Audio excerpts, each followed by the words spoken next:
एक किसान अपनी फसल को इसलिए आग नहीं लगाता, अगर उसे किसी पौधे से शिकायत होती है ना, तो इस वजह से आग नहीं लगाता क्योंकि उसमें नुकसान उसका अपना ही होना होता है। बिल्कुल इसी तरह ही है, देखें जो सास होती है ना, वो अपनी बहू के साथ उसकी दुश्मनी होती है,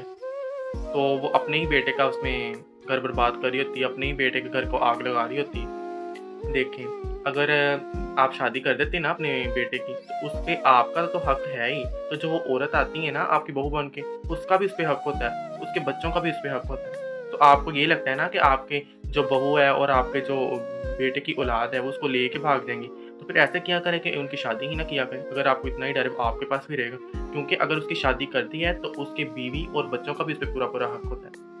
तो इस तरह आप ना क्या करें, इस सास को इस तरह नहीं करना चाहिए क्योंकि इसमें वो अपने बेटे की तो ज़िंदगी आगे की बर्बाद कर ही रही है और जो एक औरत आती है मतलब उसकी जो बहू होती है, उसकी भी ज़िंदगी तबाह कर रही होती है